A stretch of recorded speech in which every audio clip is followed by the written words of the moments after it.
साथियों, फलित ज्योतिष ग्रहों के गुणदोष प्रकृति में पिछले पाठ तक 67 तक जो है आप लोगों ने जो है लग्न के जो है 12वें भाव में शुभ अशुभ ग्रहों के बारे में जाना। आज पाठ 68 में हम आ गए हैं और आज द्वादश भाव में कारक ग्रहों की किस चीज की द्वादश भाव में कारक ग्रहों की बात करेंगे। कारक कौन होता है? जैसे कोई भी मकान बनाया तो मकान किसी बच्चे ने मान लीजिए बना दिया, बच्चे ने मकान बना लिया और सब कुछ मकान बन के खड़ा हो गया। लेकिन कारक कौन होता है कि बच्चा जब नहीं रहेगा तो घर का कोई न कोई मालिक या कोई न कोई कारक होता है। जैसे पिता है, दादा है, कोई न कोई घर का है, चाचा है, ताऊ है, कोई न कोई कारक होता है कि जो उसकी न मौजूदगी में उस घर की देखरेख करता है, जो घर को संभालता है। तो घर के संभालने वाला ही कारक कहा जाता है, कारक है। इसी प्रकार ग्रहों के भी जो है ये जो 12 भाव आप लोग कुंडली में देखे तो 12 भाव को फिर से समझ ले आप। तो भाव ये जो है प्रथम भाव ये हुआ, ये आपका द्वितीय भाव हुआ, ये तीसरा भाव हुआ, ये चौथा भाव है, ये पांचवा भाव है, ये छठा भाव है, ये सातवां भाव है, ये आठवां भाव है। ये राशि की बात नहीं हो रही, आठवां भाव, ये नवां भाव, ये 10वां भाव, ये 11वां भाव और ये 12वां भाव। तो ये 12 भाव कुंडली में होते हैं। 12 भाव के सबके अलग अलग कारक हैं। तो ग्रह कौन से हैं? ग्रह आपके 7 ग्रह हैं, सूर्य चंद्र मंगल बुध बृहस्पति शुक्र शनि, 7 ग्रह हैं। 7 ग्रह हैं और 7 ग्रह के जो है कारक इसमें भाव भी बनेंगे। कारक क्यों होते हैं ये भी है, हम प्रयास करेंगे। अगर पाठ लंबा ना हुआ तो आज ही इसको खत्म करने का प्रयास करेंगे, नहीं होगा तो इसको 2 भाग में आज आधा 3 जो है ग्रहों की बात आज कर लेंगे और बाकी 3-4 ग्रहों की बात कल कर लेंगे। जैसा भी समय मिलेगा उस हिसाब से करेंगे। तो आज आप पहले हम किस ग्रह को लेते हैं? सूर्य ग्रह को लेते हैं। सूर्य ग्रह, पहला ग्रह सूर्य है। सूर्य जो है किस भाव का कारक है? सूर्य पहले भाव का कारक होता है, 9वें भाव का कारक होता है और 10वें भाव का कारक होता है। अब सूर्य पहला भाव, 9वां भाव और 10वें भाव का कारक होता है। तो ये 3 भाव के कारक होते हैं। तो 3 भाव कुंडली में कौन से हैं? पहला भाव ये है, तो हम यहाँ पे सूर्य लिख भी दे रहे हैं। सूर्य पहला भाव, 9वां भाव ये है तो यहाँ भी आपने सूर्य लिख दिया। तो ये सूर्य जो है 9वां भाव का भी कारक हुआ और 10वां भाव ये है तो यहाँ पे भी सूर्य। तो अब सूर्य किन 3 भावों का कारक है? सूर्य पहले भाव का, 9वें भाव का और 10वें भाव का। क्यों ऐसा कारक है? सूर्य को आप पीछे पढ़ आए हैं कि सूर्य आत्म तत्व कहा जाता है, कि आत्मबल की बात होती है, आत्मा की बात होती है। सूर्य आत्मा तत्व है, आत्मा तत्व है। तो शरीर का जब जन्म हुआ तो शरीर क्या है? शरीर में भी एक आत्मा है और जब आत्मा की बात होगी, आत्मा से ही शरीर का जो है विकास है। तो आत्मा तत्व, इसलिए पहला भाव जो है आत्मज्ञान, आत्म तत्व, आत्म, जहां भी आत्म शब्द आ जाएगा वो सब सूर्य के प्रभाव में आता है। तो वो जो है क्या हुआ, वो यहाँ है आत्मबल, आत्मज्ञान, आत्म सिद्धि, जो भी चीजें हैं, आत्मा, तो परमात्मा सब सूर्य से होते हैं, निर्धारित होते हैं। तो सूर्य जो है पहले भाव का कारक। कहाँ का कारक हुआ? सूर्य पहले भाव का। 9वें भाव का कारक क्यों हुआ? 9वें भाव का कारक इसलिए हुआ कि सूर्य को पिता का भी दर्जा दिया है। पिता का दर्जा, ये किसका भाव है? पिता का भाव है। तो पिता का भाव है तो जब भी पिता की बात की जाएगी, पिता के बारे में कोई चीज होगी तो सूर्य से ही हम पिता को समझेंगे कि पिता कैसा होगा, क्या होगा, पिता की आयु क्या होगी, पिता के धन दौलत क्या होंगे। पिता के बारे में जब भी कहीं बात आएगी तो जैसे आत्मा के बारे में कोई बात आती है तो हम इससे लग्न से समझते हैं। यहाँ पे लग्न के बारे में जब भी कोई बात होगी तो सूर्य को देखना हमें आवश्यक होगा। उसी प्रकार जब पिता के बारे में कोई बात होगी तो वहां भी हमको सूर्य को देखना आवश्यक हो जाएगा। इसी प्रकार 10वें भाव, यहाँ क्या है? 10वां भाव ये कर्म का भाव है, आप जान रहे हैं। कर्म के भाव का, कर्म का कारक सूर्य क्यों हुआ? कि जब भी राज्य से आए, राज्य से, क्योंकि सूर्य को राजा का भी दर्जा प्राप्त है। तो राजा से जब भी किसी सम्मान मिलने की बात हो, राजा से कुछ भी मिलने हो, राजा से धन मिलना हो, राजा से मान सम्मान इज्जत कोई भी चीज आएगी तो वो सब सूर्य के कारण आएगी। तो जब हम कर्म की बात करेंगे तो कर्म हमारा कैसा होगा, तो वहां भी सूर्य को हम जरूर देखेंगे कि सूर्य हमको किस प्रकार का, क्योंकि इन भावों के कारक कौन हुए? इन भावों के कारक सूर्य हैं। तो सूर्य इन भावों को देखते समय जो यहाँ ग्रह होंगे उनकी तो बात होगी ही, ग्रह के साथ साथ हम सूर्य को भी जरूर देखेंगे। अब दूसरा ग्रह कौन सा आ जाता है? दूसरा ग्रह आपका आता है चंद्रमा। अब चंद्रमा की हम बात करेंगे तो चंद्रमा कौन है? चंद्रमा केवल एक भाव का कारक होता है, चौथे भाव का कारक होता है। अब चौथा भाव कौन है, ये है, तो यहां पे हम चंद्रमा लिख दे रहे हैं, यहां चंद्रमा। अब चंद्रमा यहां का कारक क्यों है, चंद्रमा को मन कहा गया है, हृदय का भी ध्यान देता है, तो चौथा भाव हृदय का भी ध्यान होता है, वहां होता है। चंद्रमा मां का कारक है, चौथा भाग यहां मां का घर है, तो मां का कारक है, तो मां के बारे में जब भी किसी विचार होगा, सुख के बारे में विचार होगा, सुख जो है मां से सुख होगा। तो यहां पे जो है आप किसकी बात करेंगे, चंद्रमा मां की बात करेंगे, तो मां की बात होने के कारण जनता की बात होती है, यहीं से जनता की बात के कारण यहाँ पे चंद्रमा जो है जनता का पक्षबली होता है, तो जनता भी जो है आपके साथ जो है कभी आपसे प्रसन्न रहेगी, कभी आपकी जनता खुश नहीं रहती है, आपके कर्मों में निर्धारित होता है। तो चंद्रमा कारक कहाँ का हो जाता है, चंद्रमा चौथे भाग का कारक, और यहाँ का कारक होने पे तो यहाँ से संबंधित जो भी प्रश्न आएंगे तो वहाँ चंद्रमा का भी विचार करना आवश्यक होगा। अब तीसरा चीज है मंगल की बात आती है। मंगल की मंगल जो है तीसरे भाव का कारक और छठे भाव का कारक है। तो 3 और 6 का कारक, तो तीसरा भाव क्या हुआ, ये हुआ मंगल। पहले तो आप यहां मंगल लिख लीजिए, मंगल, और छठा भाव क्या है, ये है, तो यहां भी मंगल हो गया। तो तीसरे और छठे का कारक ये है, तो तीसरे छठे का कारक क्यों है कि इस मंगल को किसके है, पिछले पाठों में आपने पढ़ा कि मंगल बल का प्रतीक होता है, हमारे छोटे भाई बहनों का प्रतीक होता है। मंगल फोर्स की जहां बात आती है, मंगल उसका प्रतीक होता है। तो तीसरा भाव जो है किसका है, बल का भाव है। तीसरा भाव छोटे भाई बहन का भाव है। तो मंगल चूंकि उसमें सेनापति भी है, तो आपको बल किससे मिलता है, बल आपके शरीर में तक हो, सेनापति ताकतवर होगा तभी वो सेना का प्रतिनिधित्व करेगा।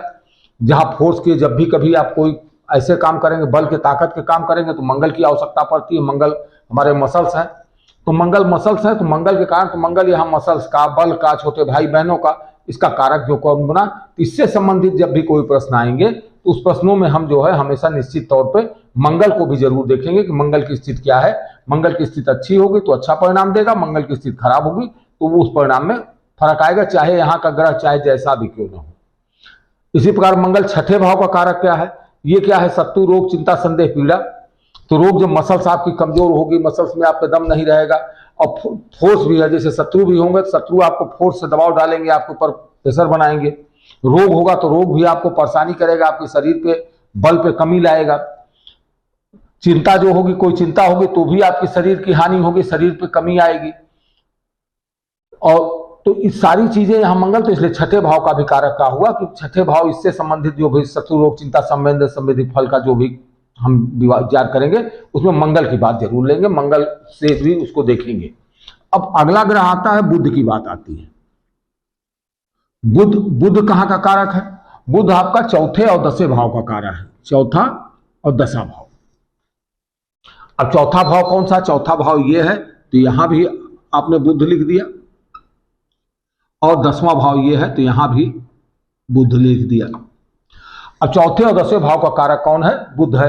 तो बुध क्या करेगा, बुध चौथे भाव का कारक क्यों है, बुद्धि की बात है, तो यहां से असल में सुख की बात होती है। तो जब भी सुख की बात होगी तो यदि बुद्धिमान व्यक्ति नहीं होगा तो अपने सुखों को अछूड़ नहीं रख पाएगा।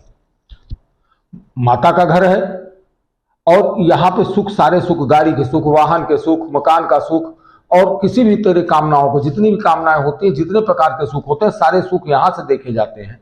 तो जब सारे सुख देखे जाते हैं तो बिना बुद्धि के सुख को पाया जाना संभव नहीं है। इसलिए बुद्ध जो है यहाँ का कारक हुआ, तो बुद्ध को भी देखना है। यदि बुद्धिमान व्यक्ति नहीं, मूर्ख व्यक्ति है, पागल व्यक्ति है, पागल व्यक्ति सुखों कैसे ग्रहण कर पाएगा, कैसे रोक पाएगा, उसको अछूत कैसे रख पाएगा। इसी प्रकार कर्म की जो बात आएगी, तो कर्म करने में भी, किसी भी काम में जो है बुद्धि की आवश्यकता पड़ेगी, तभी वो काम को हम निर्विवाद रूप से अच्छे ढंग से कर पाएंगे। तो बुद्ध कहाँ का कारक हो गया, 10वें भाव का कारक हो गया और चौथे भाव का कारक हो गया। कि ये दो भाव जो है ये, तो इस संबंधित प्रश्नों के लिए जो है बुध को देखना आवश्यक होगा। अब बृहस्पति की बात आती है। बृहस्पति, इसको कोष्ठ में गुरु भी कहते हैं, गुरु। अब ये कारक कहाँ का, सबसे ज्यादा जगहों का कारक यही है, ये दूसरे भाव का, 5वें भाव का, 9वें भाव का, 10वें भाव का और 11वें भाव का कारक है। 2, 5, 9, 10, 11 ये सबसे ज्यादा महत्वपूर्ण ग्रह होता है, ये शुभ ग्रह है। और गुरु माने ही भारी होता है। और गुरु जो है, गुरु तुल्य लोग जो होंगे, गुरु जो होगा, गुरु हमें ज्ञान देने वाला होता है। तो गुरु की बात जहां आती है तो गुरु जो है सबसे ज्यादा जगहों का स्वामी। तो गुरु एक स्वामी कहाँ का है, एक गुरु यहाँ का स्वामी है दूसरे भाव का, दूसरा जो है 5वें भाव का, तो 5वां भाव का स्वामी ये गुरु यहाँ का स्वामी कारक है। उसके बाद 9वें का है, 9वें का गुरु यहाँ का कारक है। और 9वें के बाद 10वें भाव का यहाँ का भी कारक है। उसके बाद जो है 11वें भाव का कारक गुरु यहाँ का कारक है। अब इसको समझने की बात है कि गुरु इतनी जगह का कारक क्यों है। गुरु को जो है ज्ञान का देवता माना जाता है, गुरु को धन का भी जो है, तो धन कुटुंब रत्न बंधन की बात करते हैं। तो धन की बात जब भी होगी, कोष की बात होगी, जो हम इकट्ठा करते हैं, कोष रखते हैं, हमारी तिजोरी होती है, इन सब की बात होती है, तो गुरु से ही उसको प्रतिनिधित्व होती है, तो गुरु से ही होगा। तो गुरु जो है दूसरे भाव धन भाव का, क्योंकि यह भाव किसका है, धन कुटुंब रत्न बंधन का भाव है, तो यहां से गुरु जो है धन कुटुंब रत्न बंधन को करता है, तो यहाँ का कारक हो जाता है। दूसरा कारक गुरु 5वें भाव का है। 5वां भाव क्या है, आपके जो है शिक्षा का है, संतान का है, और यहाँ से प्रेम का कारक है। तो गुरु जो है, गुरु आपको हमेशा प्रेम सिखाता है, झगड़ा लड़ाई से बचाता है। गुरु जो है ज्ञान देता है, शिक्षा देता है।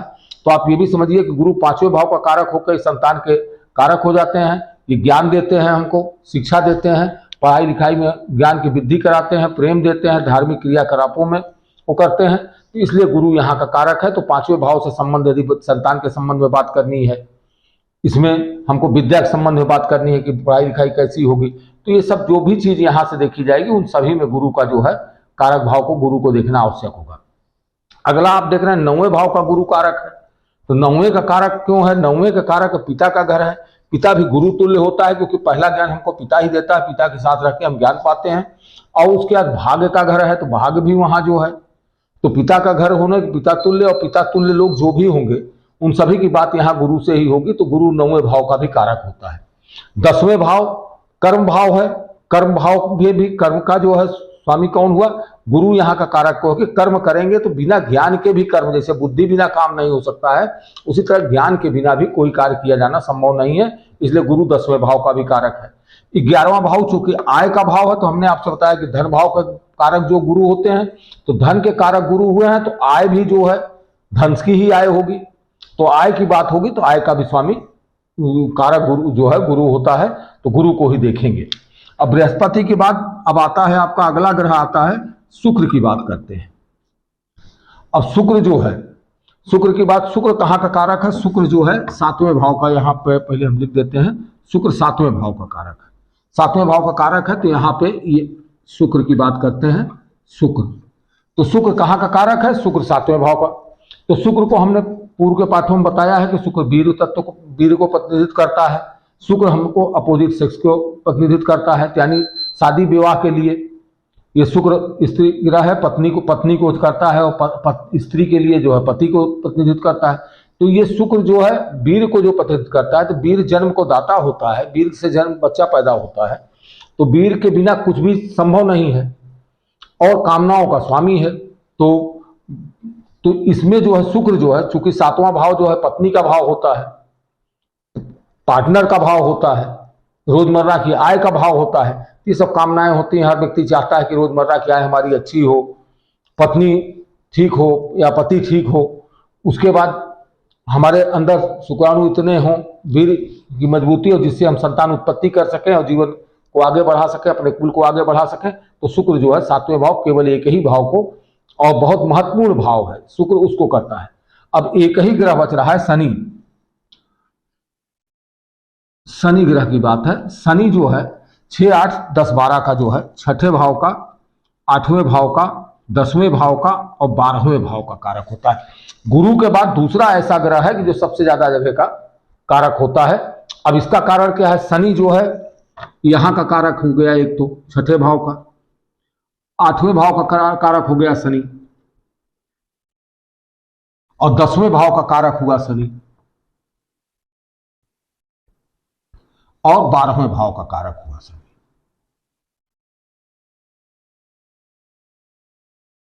अब इसको भी समझ लें आप कि 6ठे भाव का कारक है, शत्रु रोग चिंता संदेह पीड़ा की बात करता है।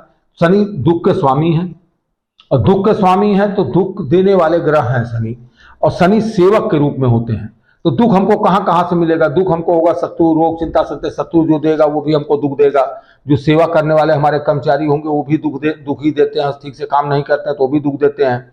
और चिंता भी जब हमको होगी तो चिंता कब होगी? जब हमको किसी तरीके का दुख मिलेगा। तो एक तो दुख नाथ होने के कारण शनि के जो है यहाँ के कारक हो जाते हैं, छठे भाव के।